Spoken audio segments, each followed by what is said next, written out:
다 아시는 분들이긴 한데 소개 간단히 드리면은 저기 인천에 저는 이제 한국 GM 부평에서 이제 비정규직 노동자로 지금 일하고 있고, 현재 뭐 조합원으로서 엊그저께 이제 간단하게 업체 대의원 역할도 함께 하고 있습니다. 그리고 이게 사회주의자에서 작년에 이제 편집위원장으로 선출이 돼서 편집위원장으로 활동하고 있는 이영수라고 합니다. 반갑습니다. 오늘 그 강의할 내용은 전략 제목이 이제 전략 전술론이라고 이렇게 되어 있습니다. 전략 전술론 같은 경우에 아마 뭐 다른 어떤 교육 그 경험을 많이 가지고 있으실 텐데, 전략 전술론이라는 제목으로 강의하는 경우는 별로 많이 없고, 주로 이제 특정 그 시기에 정세 분석이라든지 아니면 정세 관련한 토론, 이런 거를 이제 실제적인 이제 주제로 뭐 강연이라든지 토론회가 이제 많이 개최가 되어 왔는데, 이번에 한 전략 전술론은 조금 원론적인 이야기부터 해서 이야기를 진행을 하려고 합니다. 그래서 원래 제가 이제 강의를 시작할 때는 좀 앞선 강의를 좀 한번 복습을 좀 하고 진행을 해야 되는데, 앞선 강의 복습을 하고 하면 시간이 너무 모자랄 것 같아가지고 앞선 강의 복습 같은 경우는 좀 생략을 하고 바로 들어가도록 하겠습니다. 오늘은 크게 한 4가지 정도로 이렇게 강의를 진행하려고 합니다. 먼저 첫 번째로 사회주의 전략 전술이 무엇인가, 전략 전술에 관한 정의라든지 그런 것부터 추가해서 30분 정도 진행을 하고요. 두 번째로는 사회주의 전략 수립을 위하여라는 제목으로 되어 있는데, 특히 이제 뭐 계급 세력의 분포와 배치 관련해서 30분 정도 말씀을 드리고, 세 번째로는 한 뭐 40분 정도 해서 러시아 혁명 저번 시간에 아마 사회주의 혁명론 통해 가지고 러시아 그 혁명사를 아마 또 많이 들으셨는데, 다시 한번 조금 반복을 해서 러시아 혁명 그 바탕으로 해서 좀 전략이 어떻게 적용이 되고 변화를 해왔는지 보고 하고, 마지막으로 이제 전술 수립 관련해서 일반적인 전술 수립을 어떻게 하는가 하는 부분과 통일 전선, 의회 전술에 관해서 간단하게 마치는 순서로 진행하도록 하겠습니다. 먼저 그 사회주의 전략 전술이란 무엇인가, 그 전략 관련해가지고 좀 정의를 좀 한번 해보도록 하겠습니다. 막 학생분들도 계시고 그러니까 전략하면 뭐 영어로 스트레스도 이렇게 많이 들어보셨을 겁니다. 근데 대부분 사람들한테 전략이 뭐냐 물어보면은 전략 전술이 뭐냐 이렇게 물어보면은 답하기가 그렇게 쉽지는 않습니다. 그렇죠? 그냥 전략이 전략이고 전술이 전술이지. 그래도 이제 조금 더 물어보면 대부분이 답하는 게 뭐냐면은, 전략은 전쟁으로 뭐 이게 군사적으로 비교를 하면은 전략은 일종의 뭐 전쟁에 해당되는 비교되는 개념이고, 전술은 뭐 전쟁 속에 있는 전투에 뭐 좀 비교되는 개념이다, 이렇게 이제 많이 이야기를 하는데, 그렇게 해도 이 전략이 조금 불분명한 측면이 있습니다. 그래서 제가 이게 우리 사회주의 전략에서 먼저 좀 정의를 내리기 전에 좀 기억을 좀 앞으로도 하기 위해서 강조를 드린 부분은, 정의를 하기 전에 전략을 이제 뭐 수립을 한다 할 때 반드시 고려하는 부분들이 몇 가지가 있습니다. 그 하나가 계급 세력. 계급 세력에 대해서는 조금 이따가 다시 말씀드릴 거고, 근데 계급 세력이라 하면 뭐 노동자 계급, 뭐 부르주아 계급, 소부르주아 계급 뭐 이렇게 있는데, 이 계급 세력의 분포, 그러니까 뭐 노동자 계급이 수적으로 양적으로 성장하고 있다든지, 아니면 부르주아 계급 내부에서도, 소부르주아 계급 내에서도 분화가 뭐 가속화되고 있다든지, 그 비율이 어떻게 된다든지, 뭐 그런 것들을 고려를 해야 된다는 거고, 그 다음에 이게 배치. 이건 약간 군사적인 거하고도 연관이 됩니다. 예를 군사하고 비교를 해보면은 전쟁을 하기 전략을 전쟁 관련해서도 이제 보면 군사학적으로도 전략을 짤 때 예를 들어서 뭐 기계화 부대를 뭐 어디에 배치를 하고 어느 고지를 선정해야 되고 막 이런 거를 설정을 하지 않습니까? 전쟁에서도 그런 부분이 대단히 중요하거든요. 그래서 이 계급 세력들이 이제 여러 계급 세력들이 있는데 이 계급 세력들의 어떤 뭐 상호 관계라든지 그런 것들을 이제 고려를 해야 된다는 부분이 전략을 수립을 할 때 중요한 부분이라는 부분이고, 그다음 두 번째 이제 전략 수립을 할 때 많이 그 사회주의 정당의 전략을 수립할 때 고려를 하는 것들이 두 번째가 주요 공격 방향.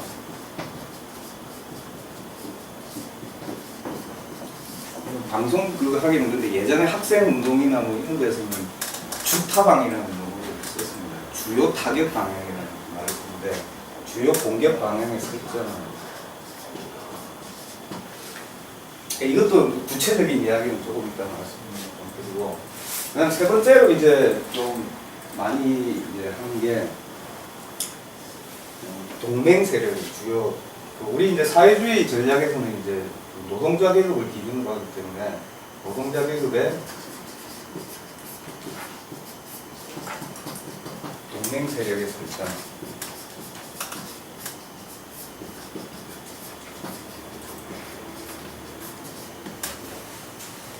이게 뭐 전략의 정의는 아닌데 우리 사회주의 전략을 이야기할 때 이런 부분들은 필수적으로 고려되는 부분이다.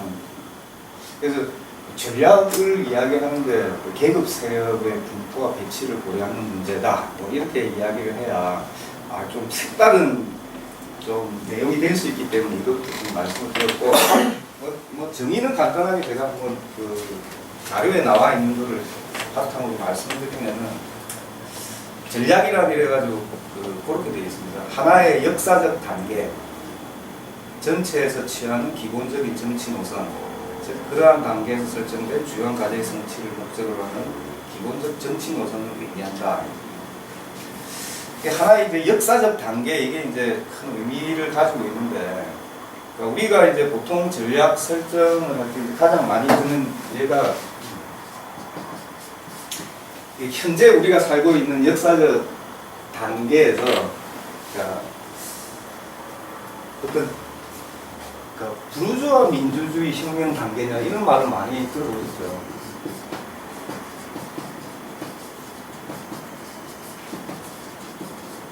이런 걸 전략 설정하는 거예요. 지금 상황에서 사회주의자들은 부르주아 민주주의 혁명이라는 과제를 실천을 해야 된다. 뭐 이렇게 보는 경우도 있고, 또 어떤 이제 예를 들자면 뭐 지금은 사회주의 혁명 단계다.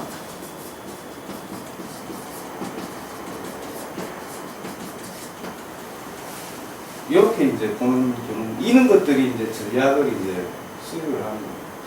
그래서 이런 전략을 수립을 하기 위해서 전략에서는 고려를 반드시 해야 되는 부분 중에 중요한 게 이런 세 가지가 있다. 이렇게 좀 말씀을 드리고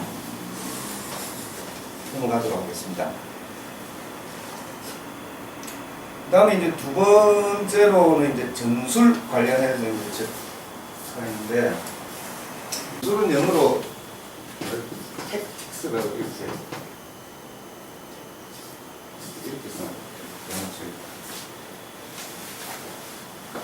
요거 집회 같은 거 할 때 뭐 택이 뭐냐 뭐 이렇게 많이 이야기하는데, 여기서 약 줄임말이에요. 전술. 그래서 전술은 아까 이제 전쟁 비교해서 말씀을 드릴 때는 이제 일종의 전투에 해당되는 부분이다 이렇게 이제 말씀을 드렸는데, 전술은 뭐 핵심적인 게 이제 당면 지금 현재 이제 현안 문제를 해결하기 위해서 취하는 일종의 정책입니다. 정책인데, 근데 당면 현안을 이제 하기 위해서 취해야 되는데, 그러한 내용들은 어디를 바라봐야 되느냐 하면은 아까 말했던 이제 전략적 과제, 예를 들어 부르주아 민주주의 혁명 단계라고 하면 민주주의와 민주주의 혁명이 전진될 수 있도록, 아니면 사회주의 혁명 단계라고 이렇게 설정을 하면은 사회주의 그 혁명의 그 분위기가 고양될 수 있도록 하는 이제 전술들을 이제 택해야 되는데, 이 전술 관련해서도 이제 이것도 구체적인 그거를 조금 예를 말씀을 드리면은, 일종의 그 현안 문제를 어떤 해결하기 위해서 이렇게 하는 정치적 행동,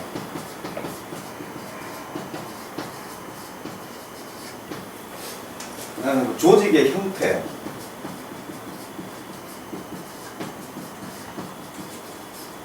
아니 뭐 투쟁의 방법, 뭐 이런 것들이 이제 다 포함된다. 정치적 행동이나 투쟁의 방법이나 약간 이제 뭐 비슷한 점도 있는데, 예를 들어서 좀 말씀드리면은, 정치적 행동 이렇게 하면은 뭐 예를 들어서 어떤 것들이 있겠습니까? 우리가 이때까지 예를 들어서 박근혜 퇴진을 위해서 뭘 한다 이랬을 때,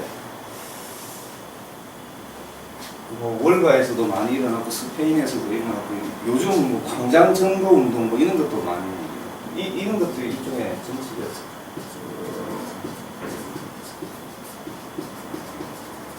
예를 들면 뭐 이런 게 있을 수 있어요. 조직의 형태 이런 것도 예를 들면은, 만약에 노동자들 사이에서는 뭐 가장 기본적인 조직 형태가 노동조합이라고 이렇게 되어 있는데, 노동조합이 뭐 관료화되거나 뭐 상층부가 의용화되거나 이렇게 했을 경우에 어떤 노동자들이 투쟁을 하고 노동조건도 개선을 하고 뭐 정치적인 투쟁을 하는데, 노동조합이 뭐 그런 조직 자체가 방해를 하고 있다 이렇게 될 경우에 뭐 조직 자체를 바꾸는 투쟁도 필요하지만, 또 어떤 경우에서는 노동자들의 새로운 조직을 이야기할 수도 있는 거죠. 뭐 그는 이제 조직의 형태를 예를 들면 예전에 뭐 공장위원회 뭐 이런 것들이 있습니다. 공장위원회. 뭐 이거는 쉽게 말하면 뭐 정규직이든 비정규직이든 뭐 실업자든 공장 울타리에 있는 해고자들은 새롭게 모두를 다 포괄할 수 있는 형태를 만들어내자. 소비에트라는 것도 많이 들어보셨는데, 이것도 하나의 새로운 조직 형태죠. 이것도. 그리고 이제 많은 조직들이 뭐 이렇게 뭐 투쟁체를 그때 시기에 막 건설하는 경우도 뭐 이런 조직 형태예요. 그리고 투쟁의 뭐 방법 이런 거 설정하는 것도 있는데, 뭐 여러 가지 투쟁의 방법이 있지만은, 전술에서는 주로 보면 이제 정세가 뭐 고조가 되는, 고조기, 퇴조기 이런 말이 들었습니다. 그러니까 정세가 고조가 되느냐, 아니면 정세가 후퇴하고 있느냐, 이 주로 기준을 뭘로 삼냐면은, 지금 우리 한국 같은 경우 예를 들면 어떻게 정세가 어떻게 고조기입니까, 퇴조기입니까, 어떻습니까? 만약에 우리가 전술을 이렇게 이야기한다 할 때, 그러니까 그 옛날에 이제 기준으로 많이 삼았던 거는, 노동자들의 예를 들어서 파업 건수가 많이 높아진다, 자발적인 파업이 많이 높아진다 이렇게 하면은 좀 정세가 고조되고 있는 상황이다. 뭐 기준을 뭐 그렇게 이제 좀 많이 잡았는데, 지금은 파업 건수가 많이 늘어난다기보다 오히려 이제 나중에도 잠깐 말씀드리겠지만은, 다른 말은 이제 노조로 조직되는 인원들이 이제 옛날보다는 좀 많이 늘어나고 있는 상황이고, 비정규직 투쟁도 옛날처럼 뭐 급격하게 일어나지는 않지만 대중적으로 많이 비정규직이 조직화되는 경우들이 좀 많이 생기고 하는, 그런 측면에서 보면 또 고족이라고 볼 수 있어요. 그러니까 전술에서는 이게 어떤 고족이나 퇴족이 이런 걸 구분해가지고 거기에 맞는 이제 전술을 이제 택하는 게 필요한데, 투쟁의 방식은 뭐 예를 들면 이런 것들이 있습니다. 뭐 합법적인 투쟁 방식도 있고, 뭐 비합법적인 투쟁 방식도 있고, 비교를 하자면 이런 것들이 있고, 뭐 비합법 이렇게 하면 뭐 완전히 뭐 불법만 한다 이런 거라기보다 좀 법적인 한계를 뛰어넘는 투쟁들을 할 필요가 있을 때도 있다 이런 말. 상황을 극대화시키기 위해서. 그래서 전술에 대한 뭐 정의도 이렇게 되어 있지만은, 제가 뭐 전술도 기억하실 때 어떤 당면 목표를 해결하기 위해서 어떤 정치적인 행동이 필요한가, 어떤 조직 형태가 필요한가, 투쟁 방식은 좀 어떤 게 좋은가, 뭐 이런 것들을 이제 보게 하는 것이 전술이다. 실제 뭐 그 조그만 것도 해당될 수 있죠. 뭐 집회를 할 때 뭐 경찰의 봉쇄망을 뚫기 위해서 뭐 어떤 길로 가야 되고 하는 것도 다 전술적인 영역에 포함되는 거다. 그래서 그 사회주의 전략 전술 이렇게 했는데 가장 기본적인 거는 뭐냐면은 전략 전술이라는 말은 사실 여러 가지 방면에 다 쓰입니다. 갖다 붙이면 다 돼요. 뭐 사회주의 전당의 전략 전술만 있는 게 아니고 제일 많이 쓰는 데가 경영 쪽에서 경영 전략이 제일 많이 쓰이고 군사 전략 이런 것도 많이 쓰이고 뭐 표현 중에 그런 게 자본가 계급의 전략, 뭐 이런 노동자 뭐 분할 통치 전략 뭐 이런 말로 이제 많이 쓰이기도 하는데 그냥 옛날 그 예로 조금 짧게 다시 한번 전략 전술을 좀 말씀을 드리면 제가 뭐 강의할 때마다 많이 했던 삼국지 예를 간단히 들었는데 삼국지 그 뭐 삼국지에 위초고 이렇게 있었다는 거는 다 알고 계셨습니다. 그 총나라의 위 이게 송건 맞죠? 위조죠. 그 촉을 중심으로 이렇게 말씀드리면은 여기서는 목표가 그거예요. 한 나라를 다시 재건하겠다 하는 게 큰 전략적 목표가. 근데 그거를 실현하기 위해서 세력 분포를 어떻게 이제 했냐면은 그 대표적인 게 그 제갈공명이 말하는 천하 삼분지계라는 게 있잖아요. 이게 우리가 좀 힘이 약하니까 위나라하고 이렇게 바로 붙어가지고 이길 수는 없고 오나라하고 위나라 이렇게 총나라가 세력 균형을 어느 정도 이루고 있으면은 우리가 오나라와 뭐 연합을 해서 위나라를 뭐 이렇게 정복을 하고 나중에는 이제 오와 대결을 해서 한 나라에 다시 부흥을 시키겠다 뭐 이런 게 이제 그 제갈공명의 전략이에요. 전략. 그러니까 세력 분포가 위 세력, 촉 세력, 오 세력이 이 세력이 배치를 이렇게 균형을 맞춘 다음에 나중에 나오는 뭐 통일전선 전술을 써서 이렇게 한 나라를 다시 이제 이어받겠다는 뭐 그런 게 있습니다. 그래서 이 옛날에도 이제 뭐 이런 식의 사고를 하는 게 이제 그 전략적으로 전략이라는 건데 사회주의 전략도 마찬가지로 큰 목표가 있죠. 사회주의 강령, 사회주의로 나아가겠다는 이제 큰 목표가 있는데 이것을 실현시키기 위해서 각 계급 세력들이 어떻게 배치가 되어 있는데 이것들을 이제 우리가 노동자 계급이 최종적으로 승리하기 위해서 누구와 동맹을 해야 되고 누구를 주요 공격 방향으로 해야 우리가 이길 수 최종적으로 승리할 수 있는가 이렇게 잡는 게 이제 전략적인 사회주의 전략이라는 겁니다.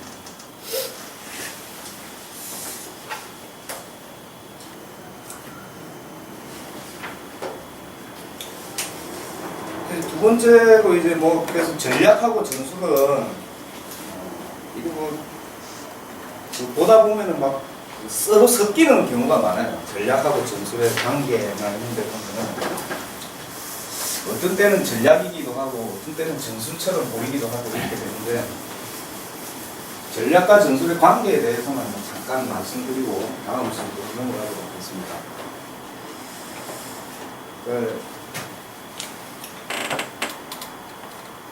예를 전술을 짜는 데 있어서 전략에 위배되는 전술을 짜면은 안 된다. 이건 너무 당연한 말이죠.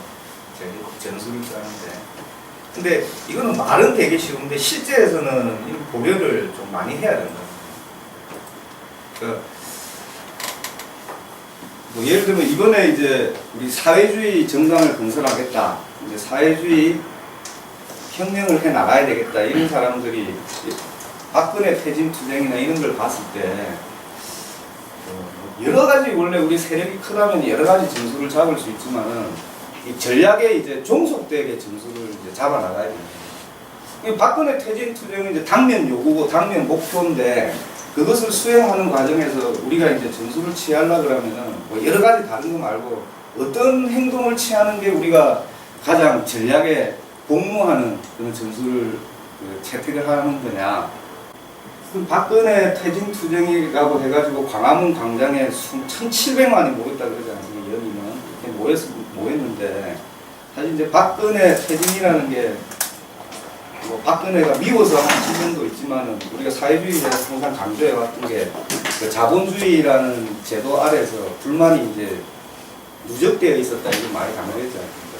그래서 우리가 박근혜 퇴진 투쟁 속에서 만약에 사회주의자가 여러 가지 이제 뭐 적폐 세력도 청산해야 되고 민주주의 확대 요구도 해야 되고 여러 가지 이제 전술적인 요구를 내볼 수 있는데 그 중에서도 가장 중요한 것은 이 촛불 집회에 참가한 사람들의 생각들이나 행동들이 점차 자본주의가 어떤 문제를 많이 낳고 있다 이런 쪽으로 나아가도록 하는 행동들을 취하는 게 되게 중요하다.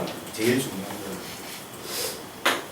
그래서 그 전략과 전술의 관계에서는 뭐 그러니까 다시 한번 반복해서 말씀드리면은 전략은 조금 어떤 역사적인 시기 동안을 변하지 않는 상대적으로 긴 시간 동안에 이제 어떤 정치 노선을 의미하는 거라면 전술은 그런 기간 내에 어떤 특정한 현안 문제를 해결하기 위해서 다양한 이제 정치 행동, 조직 형태, 그다음에 투쟁의 방식 이런 걸 이제 결정을 하는 거다.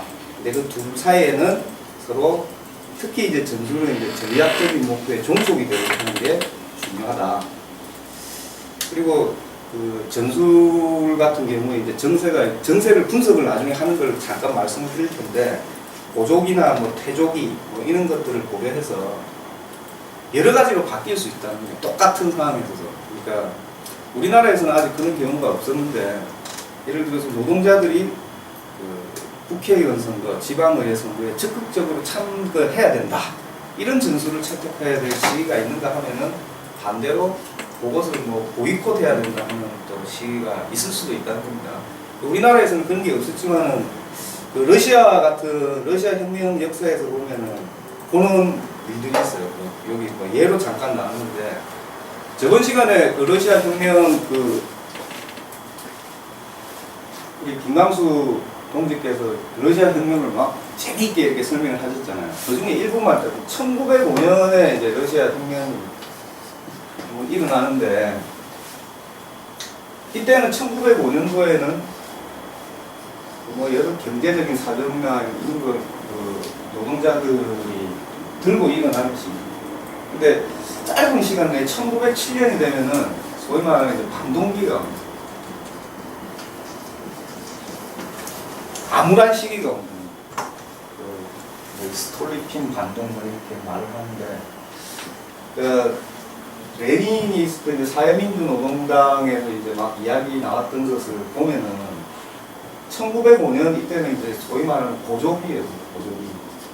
노동자들의 파업도 증가하고 이제 폭동으로 발전을 하기도 하고 고조되는 상황들인데 상대편 소위 말하는 황제, 짜르 이쪽 진영이나에서는 자꾸 의회 선거를 하자 이렇게 주장을 하니까 요 당시에는 의회 선거를 보이콧할 것을 요구합니다. 근데 반대로 이제 그 노동자들의 혁명이 1차적으로 좀 실패하고 난 뒤에는 어떻게 되냐면은 막 이제 억압이 들어온다는 거죠. 근데 동시에 이제 뭐 의회 선거나 이런 것도 진행이 되면은 사람들이 아직까지 우리 노동자들의 힘이 있다 이라고 싸우는 사람이 있는 반면에 상황이 지금 퇴조기로 들어섰으니까 가장 좀 반동적이라 할지라도 의회 선거에 우리가 나가야 된다. 이런 주장을 했던 겁니다. 그래서 어떤 상황에 따라 가지고 의회 선거만 보더라도 어떻게 보이콧을 하는 경우가 있고 상황은 아주 어렵고 뭐 반동적인 공간이지만 그것을 적극적으로 활용을 해서 의회에 참가하는 전술이 나오기도 한다는 거예요. 그래서 전술이 이제 상황에 따라서 이렇게 좀 변할 수 있는 거다. 이거는 진짜 이런 것들은 논란이 많습니다. 그럼 상황이 고족인지 퇴족인지 사람마다 개개별적으로 판단이 다 다른 거 아니냐. 그래가지고 어떤 때는 어떤 한 가지 사건을 놓고 보이콧을 해야 된다 아니면 적극 참가해야 된다 여러 가지 충돌이 있을 수가 있는데 그래서 이런 것들을 좀 과학적으로 그 분석하고 하는 능력들을 키워나가는 게 되게 중요하다 이 말씀을 드리고